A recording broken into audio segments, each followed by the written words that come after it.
Hi, I'm Brent Stafford, and this is RegWatch by RegulatorWatch.com. In the war on vaping, it's a brutally effective attack that's unique to the U.S. marketplace. Known as PMTA registry or directory bills, it's new legislation or amendments to existing state law that require manufacturers, distributors, and sellers of nicotine vaping products to attest under the penalty of perjury that the products are either authorized for sale by the FDA or are still undergoing the agency's arduous pre-market tobacco application process. The problem is that the FDA has only approved over only 23 products out of the 5 million submitted for approval. And all of these products are owned by Big Tobacco and are only available in tobacco flavors. Joining us today to discuss the impact of these efforts to take out vaping are vape shop owners Danny Gillis and Chris Lautz from the president and vice president of the Venerable Tennessee Smoke-Free Association. Gentlemen, it's great to see you both. Thanks for coming back on the show. Hey, thanks for having me back, Brent. So guys, before we dive into the quagmire, please take a moment to quickly share some details about your businesses. Well, I have 3 shops. I have 2 located in Sevier County. We started off with one small shop, as most everybody did. We're a harm reduction shop or a 21 or over establishment. We have, like I said, 2 in Sevier County and 1 in Jeff County here in Tennessee, mostly on the eastern side of the state. And we've been in business for about 10 years. We're just coming up on our 10-year anniversary, so we're excited about that. Chris? About the same. We've got 2 stores, one in Loudoun County, one in Blount County, not too far from Danny, also on the eastern side of the state. We've been in business since 2013. I've owned the businesses since 2017. And we've converted a lot of people from smoking. Well, there you go, Danny. The TSFA, what is it? And what do you guys do? Well, we're an advocacy group. We are obviously fighting for the rights of consumers and vape shop owners for legislation throughout the state, keeping an eye on any legislation that may come in, and work with lawmakers to help regulate our industry. We make sure we give access to our adult vapors. That's what we strive to do, is to continue to give access for them to be able to vape, sell our products in our state. We have shops across the whole state, all the way from Memphis to the tip of the Rocky Top area in Johnson City area. So we're spread out throughout the state, and we are all about harm reduction and the right for the consumer to be able to vape in this state. Now, Chris, I know that you have a pretty good handle on what's going on with some of the states and the things that they've been facing. But let me first just say that a little programming note, coming up on Monday at 7 p.m. Eastern, we're going to do another RegWatch Live episode with Nick Orlando and Dan Marlin from the Florida Smoke-Free Association. And big thanks to John Glauser and Demand Vape for supporting our coverage. Chris, what do you know about kind of the magnitude of, bullshit and crap that's been coming down on vaping at the state level? Well, about 30 states are under some sort of a regulatory bill, like you mentioned, like a registry of sorts, and things are going from anywhere from a flavor ban to an outright ban. I mean, it's absolutely ludicrous. I think Danny's got a list of some more details on the state by state, but it's been quite the mess. Danny?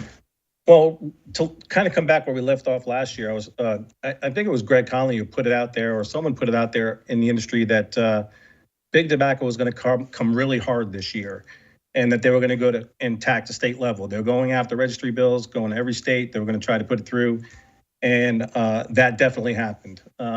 Like you said, about 30-something states. I can give you some updates on some of the states. I talked to Greg this afternoon, Greg Conley, and he sent me over a list of, this is current from maybe 5 o'clock this evening, registry bills that failed. Washington failed, Wyoming failed, which means that their session's over, their bill was dead, it got killed. Some amended flavor, Georgia, and then they did some PMTA. They got some challenges in the Senate, but it looks like they're looking pretty good. South Dakota, their registry bill was withdrawn, so we don't have to worry about anything in South Dakota. Likely dead, we're not 100% sure, but it's likely dead. Idaho, Indiana, West Virginia, Idaho, Arizona, and Hawaii. Their time is pretty much expired for their bills. We're looking at Kansas, Missouri, Maryland, Nebraska, New Hampshire, and Vermont. We're not too certain. It looks like the bills are dying and they're stalling, but we're not quite certain on them. And according to Greg, this is what I'm getting updates on. And let me see here. Colorado, they got till next Friday. They got some stuff going on till next Friday. I'll skip over Arkansas and Tennessee, of course. Let's see here. So the PMT registry bills that's already been passed in Alabama and Oklahoma and Louisiana. There's bills introduced to strengthen those bills. Non-tobacco nicotine that applied in Louisiana in 22, they're trying to work on. All right, so what the states we're kind of looking at, we're worried a little bit about is Mississippi, Kentucky, South Carolina, Michigan, Illinois, and you might want to talk to Tony Abu to get a little bit more information about Illinois. What we had that came through past, a vapor ban that came past was Utah.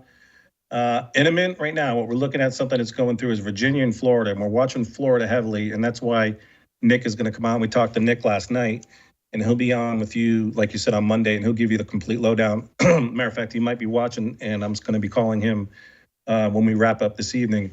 But there's some amendments in there that they're trying to fix with the all-out ban on open systems. They're going to try to get the open system e-liquid exempted from this bill.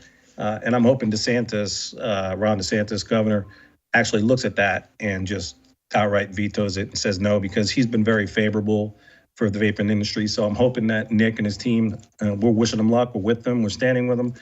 But Virginia and Florida look like they have some stuff that's coming through that's pretty imminent. So, but Utah definitely passed the flavor ban, excluding menthol and tobacco, though. So the menthol and tobacco is not excluded. So let me ask you. That's as of today. That's just as of today, Brent. Right, as of today. So you've been at this for a while, and then of course Demetrius, TSFA notorious, right, in fighting these things. Your state really has been on these battles. Is what you're seeing going on across the country today in 2024, is it worse than ever, or is this typical? I would say it's worse than ever, actually. Yeah, I mean, it kind of just blows my mind. I mean, back in 2019, Brent, remember standing at the Ellipse together in DC and talking about all this, and it blows my mind that we're here now, and it's just getting worse and worse. I mean, the evidence is out there, the proof is out there, the data is out there, yet we want to hang this on for the children and stuff. It blows my mind. We've seen bills every year, whether it be an Indoor Ban Act, a T21 bill. We've seen a lot of bills come through Tennessee and across the states. Last year was the real start of the registry bill that came out. We actually got a registry bill here in Tennessee. We did a show on it with you last year. That registry bill is trying to preempt the PMTA of the federal government. They're trying to really it's convoluted and it's a mess to try to work with the FDA and with the states and trying to figure out what's what. So it's just a hassle. And to answer your question, absolutely. When you look at 27 to 30 states that are getting, these bills and they're going state by state by state by state, and don't listen to anybody. It's coming from big tobacco or it's coming from the convenience lobbyists. That's where these bills are getting put through from. Yeah, why would big tobacco want to push these kinds of bills, for those that don't know about the malevolence of big tobacco? Okay, so yeah, go ahead, Chris. I'm afraid I might go over the top. No, yeah, don't blow your top. No, I mean, I think a lot of it is because they do have, marketing granted orders, right? They've been approved by the FDA, and a lot of their heat not burn technology, which I kind of personally find disgusting. They want us out of the market. They want us out of the way. I mean, I've always likened big tobacco to like a large cargo vessel. And if you're trying to like turn and pivot with the market, it takes time. You can't do that. Whereas the vape industry in general is fairly nimble. I mean, you can get a couple guys together and come up with an idea or design for something and go to China and get it made and get it on the market pretty quickly. I don't know why big tobacco struggles with that, but that's just kind of my perception of watching what's happened over the years. So, and it's pretty clear that RJR is really the biggest actor in the U.S. pushing these kinds of bills. Is that right? And Altria as well. Sure. Yeah, they're the main drivers of the registry bills. Like, if you only have 23 products available and they're from the big tobacco space, of course they're going to want to have a registry bill that, because we can't get a product approved. So they're saying, okay, we just want to put a registry bill in each state and then come back through and wipe the state completely clear of products so they could be standing alone by themselves and then introduce more products as they go. Why the FDA has not approved an open system e-liquid over these last years, I know Naked is putting millions of dollars to try to get their line through. I don't understand how they cannot get these large companies approval. So let's take a look at it, because this has been, it feels sneaky, but maybe it's not. Maybe it's just exactly the way this thing is supposed to work. But FDA put out an e-cigarettes authorized by FDA list, and this is as of January 2024. And of course, for the longest time, there was just a couple of products there. But now, here there's 23 products. And so basically, the agency puts this list out, and then based on that, the supporters of these bills come out and push, basically legal action in these states that says, if, to you as a distributor, to you as a wholesaler, to you as a retailer, forcing you to attest by penalty of perjury, and I'm sure a bunch of other fines and penalties, that you can only sell these products and that a product that you do sell is on this list. How does that hamstring the industry? It completely cripples it. It just shuts it right down. You're not going to get on that list unless the FDA approves you. And right now they're not approving anybody. So they're approving big tobacco products. So if you took it, you look at the views that's out there. It's approved by the FDA and it's sold across the country. But do you see one open tank e-liquid bottle approved by the FDA being sold across this country? No, I haven't seen one. Why is the FDA taking forever to process this? Because probably I think they have 5 million applications and they don't know how to go about regulating this industry. My opinion. So you guys, I'm going to call up here our roadmap for today's interview. I didn't have time to make nice, pretty graphics. So here it is, like directly from our roadmap. I'd like to share with you an update on some data on the U.S. vaping market. Now, this data is from Altria, Goldman Sachs, and Nielsen, and this is all fresh. Total smokeless sales in dollars in the United States is $9.5 billion. Total e-cigarette sales in dollars is $5.4 billion. Now, keep in mind, this is what can be counted. We'll get to that in a second because, of course, there's a huge illicit market. In 2023, Altria's data shows consumers transitioned from cigarettes to e-vapor at over 3 times the rate of transition to other smoke-free products. So they're moving quickly, and they're choosing e-vapor, e-cigarettes, over all other smokeless products. In 2023, Altria estimates the e-vapor category included approximately 17 million vapors in the United States, with 12 million of them exclusively using e-vapor products, meaning they are not dual using. 12 million. That's huge. In just 3 years, that's an increase of 7.2 million vapors, of which 6 million more are exclusive to vaping. Goldman Sachs states that the e-vapor category, so your nicotine vapes, has experienced growth in 2023, with volumes increasing by 35%. Vuse and Juul are at the top of the market, with Vuse having the highest market share at 40.7%. And Vuse is BAT, is RJR. And then, of course, Juul has a market share of 24.4%. Now, these are extraordinary numbers, are they not? Yeah, and they're actually, but they're not even the actual true numbers of e-liquid or vapor products being sold. I think we're a $25 billion industry. This is the reporting that you're getting from Goldman Sachs. It's not getting the vape shop numbers. They're getting, Vuse numbers, big tobacco numbers. They put what did you say it was? let me see, $5.4 billion, I think I just read on there. Yeah. There's estimates out there that the vape industry is actually about a $25 billion industry right now. So this is not they're not taking into account the vape shops that are selling open systems and stuff like that. So I think these numbers are staggeringly low. And it's actually amazing that the vaping industry is growing, because that's what we're all about, harm reduction. So the more vapors you have, the less smokers you have. The more vapors you have, the less lung disease, the less heart disease. That's what we're doing this for. So I like to see those numbers. I think they're inaccurate. I think it's a lot higher, but I do like those numbers. Chris?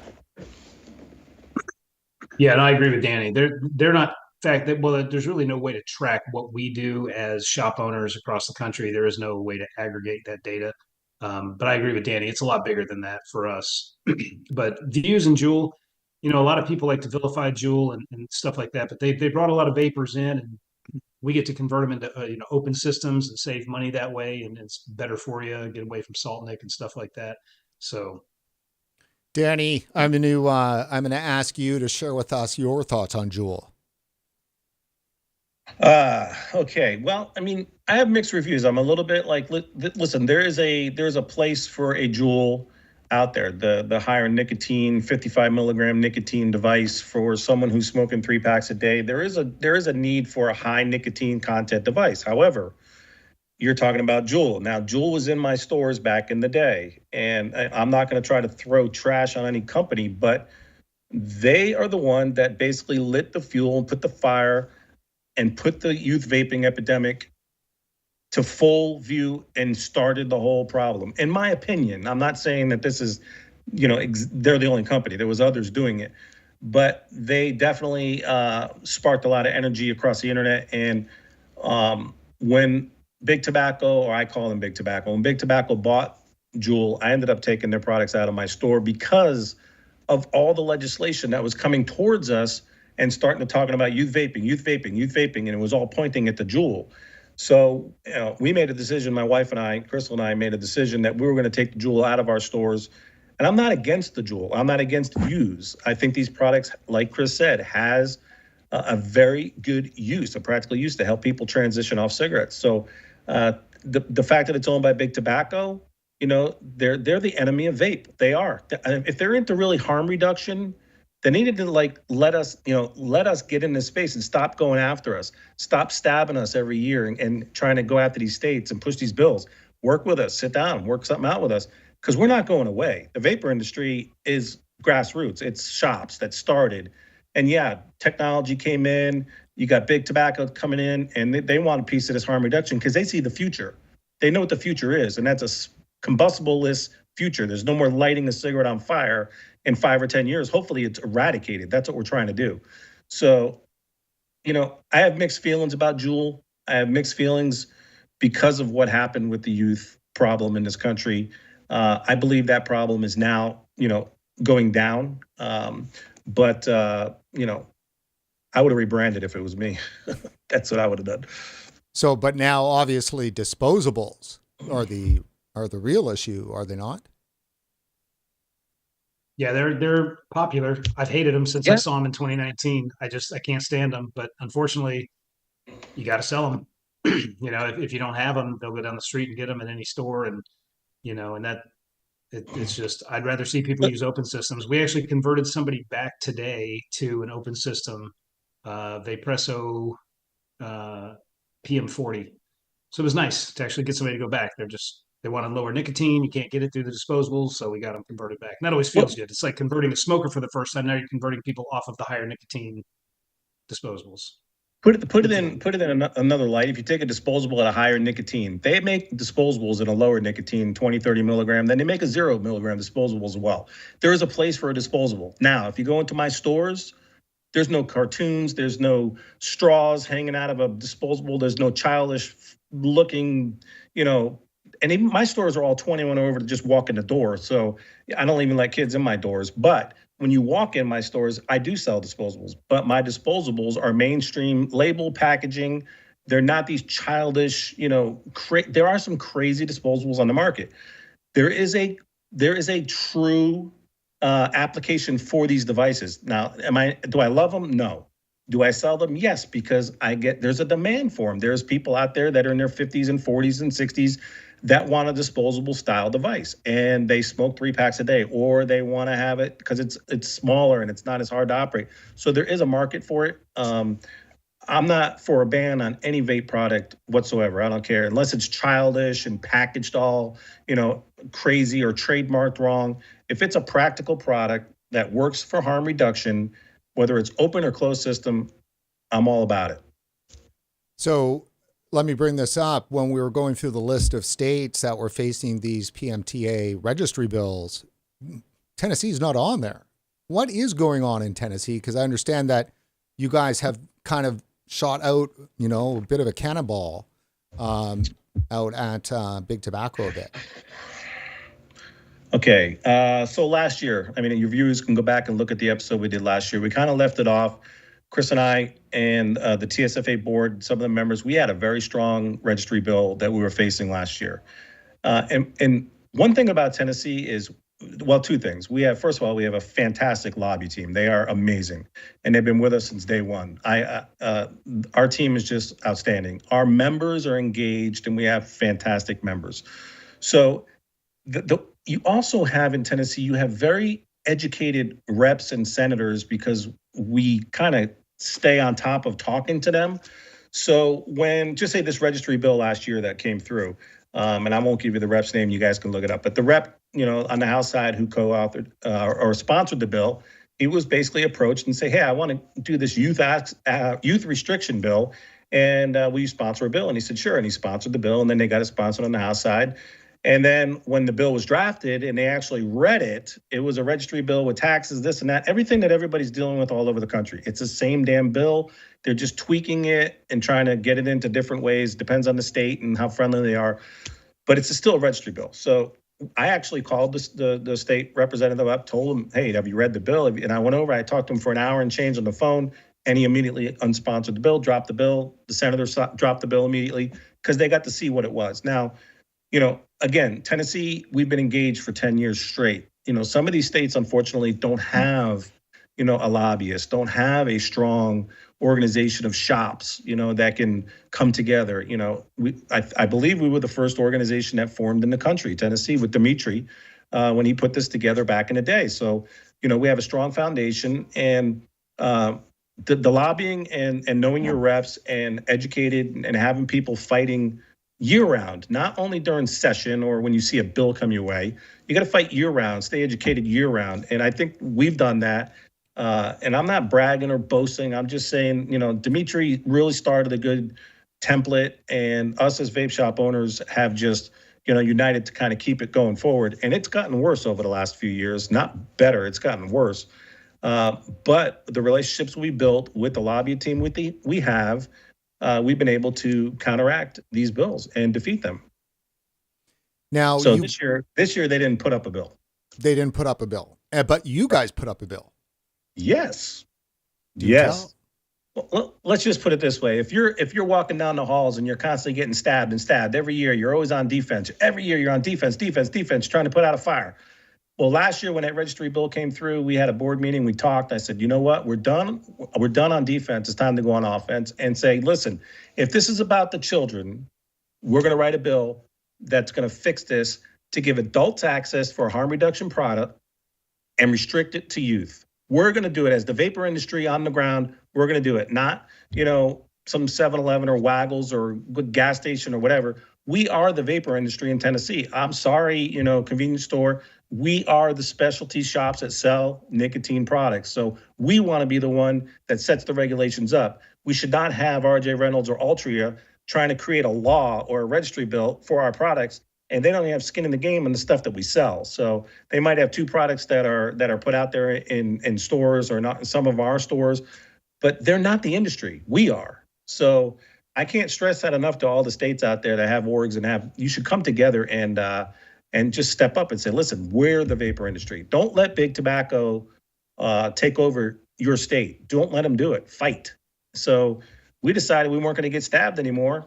We just went after him. This year, and we created our own bill. And I'll be more than happy. Chris will talk to you about it. There it is. Yeah, and Chris, why don't you give us a couple of words about what this is? I know this is all bill talk, so it's referring to lots of other stuff as it's redefining things and so forth. But what's the gist of this? Effectively, the gist of it is to take these products out of traditionally non-compliant, i.e., don't card shops and your convenience stores, and places like that that aren't a 21 and up establishment solely. They're notorious for selling to kids, right? And if we're dealing with, if we're trying to prevent kids from vaping, the best way to do it is send a kid to our shop. They're not getting anything from our shops. So we feel that by doing it this way, we limit access to shops that have a proven track record of carding and making sure people are 21 and up. We try to prevent straw purchases, things of that nature. Not 100% foolproof, but by taking the products out of stores where a kid goes in to buy a Snickers, but he can also buy an Elf bar, right? So and if the clerk doesn't care and they sell them both, I mean there's part of your problem right there. We can eliminate most of the underage access right there. I mean, now we're not talking about Instagram and stuff like that, but we're talking about just immediate face-to-face sales. We cut that out. Plus, by adding in a training component with this bill, our staff understands, there's penalties that they're going to pay personally if they don't card. So there is an incentive, a monetary incentive to be on top of their game, Right. So first, so everybody gets this, if this passes, then the only establishments in the state of Tennessee that would be permitted to sell e-vapor products would be those that are specialty vape stores, basically. Okay, hold on. Yes, but let me kind of break it down. It's a little bit for your audience. Okay, so they're always saying the youth problem. That's where all these bills are coming from. And we agreed because we talked to our SROs, we talked to our sheriff's officers, we talked to our principals, we talked to our state reps. I mean, we're hearing that they're finding these products in schools. Not only these, there's hemp products as well, but for the most part, it's nicotine products. So we said, okay, we know how to solve this problem because it's not our stores that are doing it. For the most part, I would say 99.73, and I think we have the statistics. I'm not going to give you the exact number because I don't want to be called out as a liar, but I have a statistic that it's like 0.03% or lower that it was an actual traditional vape shop that was fined. 99.7 something, it came from either a gas station, convenience store, or what have you, where the fines and the incurrences are coming. And this comes from the FDA's website. We got this information from Lindsay last night. Lindsay Stroud sent it over, so I could share that with you if you want to, link that later. But what we decided to do was say, okay, Tennessee is going to redefine what vapor is in Tennessee. And what a vapor product is a product that is sold in a 21 or over establishment only. Okay, so that means if you sell vapor products, you must be a 21 or over establishment, period. 21 to get in, 21 to purchase. Now, granted, 99% of the TSFA shops that are active right now, you have to be 21 to walk in the door. And that's not law. You have to be 21 to purchase, but not walk in the door. But 99% of our stores are already saying, you know what? We don't want that 20, 19, 18, 17-year-old purchase to come through our door. We don't want that headache. So we've done 21 or over. I've done 3 years. I've been doing 21 over. Since T21 was passed, I just made my shops 21 over to get in without it being typically, Tennessee law. So if you redefine the vapor product in Tennessee, it wasn't creating a burden on the states, not adding more regulations. They still have the laws to enforce, but they'll have a smaller pool that they need to look after. They won't have to go out to the flea market to see if they're selling, these disposables or vapes, or they won't have to go to the gift shops, or they won't have to go to somebody who just decides to sell them in their store. There'll be a corrugated, a nice tightened up 21 or over establishments throughout the state. And I assume a lot more stores would open, but they would be pulled out. I mean, why did CVS or wherever pull out cigarettes out of their drugstore? Okay, they're selling a healing product that kills you, but they took it out of their store mainly because of age verification. They're getting popped probably. I think that was the thing that, I don't know if it was CVS, but we don't want to say, hey, I think you're familiar with that, but we don't want to say, hey, to the convenience stores, we're screwing you, because we're not. We're saying, hey, we're trying to give adult access to this product, and we're trying to keep it out of the hands of children. The violations are coming from your stores. You are the 99.7% violation. So if this So if this goes into effect, then we're talking gas stations, C-stores, everywhere else, they'll not be able to carry e-cigarettes anymore. That's right. That's correct. And it's a little aggressive. I'm going to tell you right now, I have a committee hearing on Tuesday in the Senate, and then like an hour later, I got to go to the House committee member. I have a speaking there to, see if we could even get the, it's a big lift. But this is what I'm going to tell all the state orgs and all the consumers out there.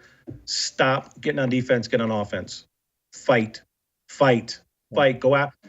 Stand up for your industry. Stand up and fight. Go forward. Don't you're getting pushed around. And man, I'm so heartbroken to see what's going on around the country. I'm just so glad that Tennessee, a long time ago, before I even got engaged with the TSFA, Dimitri and what they did, back in the day, I'm so grateful, because I'm able to, carry the torch and stay in business and continue to fight and have representation with a wonderful team of shops that just are harm reduction advocates. That's what we're here for. Adult access, harm reduction, period.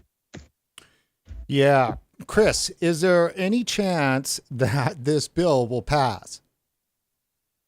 Like Danny said, it's a big lift. It's a pretty aggressive move, but I think it's a move that needed to be made, especially considering that RJR basically retracted this year on their bill. We got together as a board and discussed holding off and keeping this up our sleeve sort of thing. But in the end, we decided to hit the gas pedal and go forward and try to let's strike them. I want them out of our state. We don't need RJR and Altria trying to usurp federal powers in Tennessee. Get your stuff and get the hell out. We don't need that here, because the federal problem is its own problem. We don't need private companies coming in and trying to initiate law or establish law. Yeah, if you have the federal government trying to regulate something and the state's trying to stay in line with the federal government, oh, good luck with that. The FDA is so tied up with lawsuits left after, they're in court probably half the day and they're trying to get the work done the other half of the day. So I can't see how the states would want to engage with the FDA registry and try to keep that. No. It's a task on the state. You're talking about adding a lot of revenue to be able to actually, and then to ask the shop owner or the person in that who owns the establishment, say, oh, listen, I got to make sure this thing doesn't have an MDO and it's still in market application, or this one's approved. It's a nightmare. Some of these laws that are passing, I can't imagine how they're going to actually enforce some of this. How are they going to actually monitor this? I don't think they can. I don't think they can. That's a great point. It puts a huge financial burden on the states for enforcement. And it's just not practical. A lot of people don't understand our industry or the products that we sell in the first place, let alone enforcing, like he said, MDOs versus MGOs. You're not going to know, it would take somebody from the industry to enforce this stuff. And there's no resources available in these states for that. Isn't it about just creating more layers of crap for the industry, in each one of the states so they can get embroiled in this kind of a program? Seemingly. Yeah. I think every year something changes just a little bit. They try it a little bit differently every year. And, as long as you keep your finger on the pulse, you got, you're kind of watching. The thing of it is, if you're always on defense, though, I think defense makes it hard to win. You could beat a bill. It's easier to defeat a bill than pass a bill. I'm realistic about this bill. I know what this bill is. I know what kind of a lift it is. But I'm not sitting back and waiting for RJR or Altria or, I can't. A convenience store lobbyist actually sponsored a bill last year against us.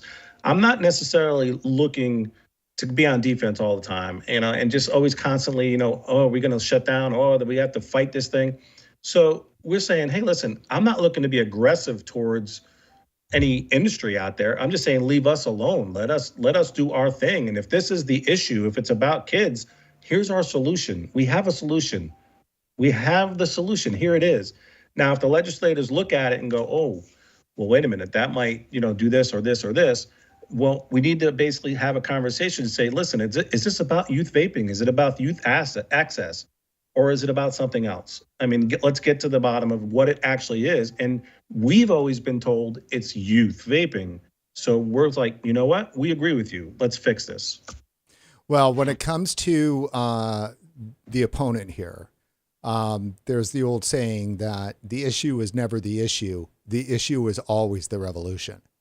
So it's the teen vaping as long as it's the teen vaping, and then it's the next thing, which is what you do see with the expansion of it, growing to be a war on nicotine altogether, as opposed to just teen vaping. I don't even know how to answer that, because you nailed it. There's really nothing to add to that. Teen vaping, in my opinion, has declined every year since 18 or 19. I think it's declined every year, the actual vaping statistics. But there's still the ants out there. There's still all these, PAVE and all these, groups that are funded by, all these people to put out, all this inaccurate information. It's all lies. I mean, propaganda is probably the number one thing that everybody uses. And propaganda is lies. So if you can tell somebody the same story enough times, and I can't tell you how many times I hear popcorn lung still, and I'm like, holy shit, But if you can keep repeating the same propaganda, same crap, people are going to start believing it. I don't want to follow, anybody. We want to lead. Our tagline for TSFA is lead by example. That's what our tagline is for our organization. Danny, let me ask you, we'll wrap up here, I think, a bit on this bill, because there's not much more that we can, hopefully you'll be able to keep it going. But on that point, your state reps that are supporting this bill, are they like fully behind it? Yeah. Well, our sponsors, you're talking about? Your sponsors. I mean, sometimes, Absolutely. you can bring people on. It's crazy, because last summer, when we did our meeting, we were already in the throat of getting this thing designed. And I was talking to some of our state reps and our SROs and such, and they are 100% behind this. Now, when you talk to your state reps, and I'm not going to name names, but, I have a lot of reps that are not even necessarily in my district that I've spoke to, and they say they can't, public come out and, say they're going to support it necessarily, but they will probably support it and vote for it. And some say, yeah, they're 100% behind it. I have a wonderful sponsor who's been one of my state reps here in Pigeon Forge, Tennessee, who sponsored it, Mr. Dale Carr, Representative Dale Carr. He's the House sponsor, and he is 100% behind it, with about 5 or 6 of his colleagues that are really kind of, that I know, that are really for the bill. And they both told me, and they all tell me, this is a really big lift, but, they support it. They agree with it. The SROs want it. The principals want it. The law enforcement, they all want this, so we can condense this into. If you try to prohibition it and ban it, you're going to kill people. First of all, you're going to kill people, whether it's through illicit, disposables that are, I don't even want to think about that. You'll kill people if you ban this product. That's just all the only way to it. So let the product come through. Regulate it the way we're trying to do. Shrink it in Tennessee, shrink it down to some stores. Let the FDA go through their regulations as they're going through this, can I say this nightmare of a scenario of what they're going through. I'm being very good tonight, by the way. While they're going through this crazy, federal crap with the PMTA, let the federal government work their irons out, kind of get it go. Big Tobacco's impatient, and they're trying to jump on the states before the federal government can even finish what they're doing. So we say, hell no, get out. We're going to take care of our state, and we're going to do what's right for the vape industry. And I think Chris knows I'm behaving, because he's smirking over there. But I mean, I get passionate, and I got to tell you, it angers me when it's like, it would be basically like Chick-fil-A going to Nashville, lobbying against McDonald's. Okay, you got chicken and you got beef. Okay, we got tobacco combustible against a vaporized product. Okay, they don't belong advocating for us. They are not us. We are us. Now, yeah, do they have a market share that Goldman Sachs would say is $5.4 billion, whatever? Yeah, there's a market share out there for big tobacco. We know that. There's vapor products out there. But they're the only ones that are actually reporting, because they're the only ones that are actually approved. Approve our products, and you'll see what the stats really are, how many people we're saving, extending their lives, the harm reduction we're doing, the transfers from cigarettes to nicotine over to vaping. It's staggering that they won't even allow us to get products in so we can prove that these products work. They already are proven. They're propaganda deniers. I just call it liars and deniers. I should point out that in that group of data that I was just going over with you guys, also from Goldman Sachs believes that the illicit flavored disposable e-vapor market, those products represent over 50% of the category. So they're saying, hey, every number we're giving you, we think it's not even half of what the market is, because there's now, when they say illicit, they're talking about everything that's on our shelves. See, that's the thing I want interesting, because that's exactly what I want to get to you guys, because except for those 23 products, I mean, isn't most of the market already illicit? It's not just disposable. I don't think it's fair to say illicit. The disposables, you could probably put that in that category as illicit.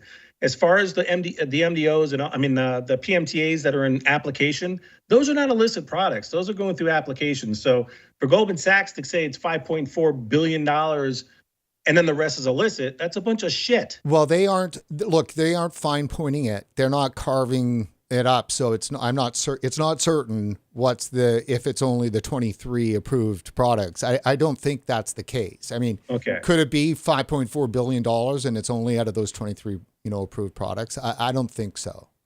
But I don't know. I'll give you a statistic right now. I have 25,000 customers in my database right now, 3 stores in Tennessee, just 3. That's 25,000 customers. Chris, I don't know how many you got in your two locations. We have shops that have 10 locations, 11 locations in the TSFA, some that have 5, 6. They're doing multi-million dollars a year in business. And they're trying to throw out these little weak numbers. We could just pull the reports from Tennessee and find out what the tax revenue is in Tennessee from the vapor shops if you want. I think it's, and I'm not going to try to throw shade on whoever wrote this report, but I totally know that's inaccurate. Even with the 50, if you add that percentage in that you say is missing, I still think it's off by $10 billion. We're over a $20 billion industry across this country. We are. Yeah. And if they want to say illicit disposables, yes, there's not you can have, but all these other e-liquids that are in the process of going through a PMTA, those are not illicit. That is exactly disrespectful statement for them to say that. Well, no, and that's what I'm saying is that they haven't clearly drawn those lines. It's so I don't know, and I don't think they know because they obviously don't know. They don't know, and that's the problem with the FDA. They don't know what the hell, and they need to tighten up their ship and get some stuff passed so these vape shops and these vapors can have some confidence that this industry will be here for them. If they keep clowning around and push it and moving the goalposts, like I said, they're spending half their day in court. Can they not spend some time and get some of these products approved? Yeah, well, we know a bunch about why that's happening. Let me share with you just one last kind of data point, which was very interesting. It was a comment from a Barclays analyst in regards to Altria's 2024 fiscal year guidance. So blah, blah, blah, but when you look at the financials and you look at what the analysts are saying, you can definitely learn some stuff. So Barclays, talking about Altria, was saying that the single biggest impact on Altria's bottom line and stock price is what the FDA is going to do when it comes to cracking down on the whole vaping industry that's not a part of the approved FDA products. So if FDA and DOJ cracks down, that will be the single biggest boon to Altria's stock price and money in than anything else that could possibly happen. Vaping makes or breaks big tobacco. I think they should. I think they should work with us and not attack us. I really do. I get passionate, so sorry if I was screaming at you, but I get a little passionate and I get a little fired up. But when it comes to big tobacco, over the years, they've done nothing but basically assault the vapor industry. And they're trying to find their way into this industry. We understand that. They want to wipe us out to maybe make the space just for them. I don't know. My thing is there needs to be a path for the open vapor system to keep the vape shops to be able to transition people down from a nicotine that's at the higher level down to a 0. That's what we're here for, harm reduction. Cigarette companies only make a 55 or a 50 milligram device. I don't know. I don't think, Chris, maybe you could tell me if there's a lower nicotine device. Maybe I'm on the heat not burns, but I'm not familiar with anything that's low nicotine, unless it's like a pouch or, a nicotine pouch. I'm not familiar with any vape product out there that's a low nicotine. Like the Juul is 55 milligrams. I mean, I'm not sure about the Views, how many milligrams that is, but our shops offer anywhere between 50 milligrams all the way down to 0. I mean, and then that's called harm reduction. That's called getting people to quit altogether. And I don't see them doing that. Now, I do see some things from PMI, what they're trying to do. But yeah, I'm excited for Tuesday, Brent. Let's just put it that way. When I go sitting there with the guys, Chris is coming with me, my wife, Terry and Bill from Knoxville Vapor will be joining me. Pramod from Chattanooga Vapor Company will be joining us. These are all board members that are going. And we've invited some of our members, and I believe we'll have some of our members be joining us on the Hill this Tuesday for the committee hearing. We're passionate about what we do. It's really, I have no, super expectations. Okay. I'm not like, this bill's going to pass. And I mean, I know what we're looking at, but I also know if we didn't do this bill, they wouldn't know we existed. They'd keep steamrolling us. We need to stand up and say, no, we are the industry. We're going to fight for the right to vape for everybody in Tennessee. And that's why we do what we do. Chris, any last words? Nope. I think we covered quite a bit. I'm excited for Tuesday, and I hope that I hope we do good. Well, that's excellent. Well, you guys, look, thanks very much for coming back on the show and with such short notice. So it was just really important to get you on. Good luck on. Can I just do a quick thing? Sure. If you guys live in Florida, if you want to reach out, get a hold of your legislators. Nick's going through a battle down there. Reach out to your legislators. Let them know you stand behind the Florida Association. You do not want that bill to go through the way what's going on there. And I think DeSantis will wake up. But if you're listening to the live stream, you have between now and I believe the end of tomorrow to get this done. So get it done, Florida people. Get it done. There you go. And of course, as mentioned, we'll have Nick Orlando and Dan Marlin from the Florida Smoke-Free Association on RegWatch Live on Monday, March 11th at 7 p.m. So that's it for this edition of RegWatch. Please like us on Facebook and follow us on Twitter, X. That's it, guys. Thanks a lot. Thank you.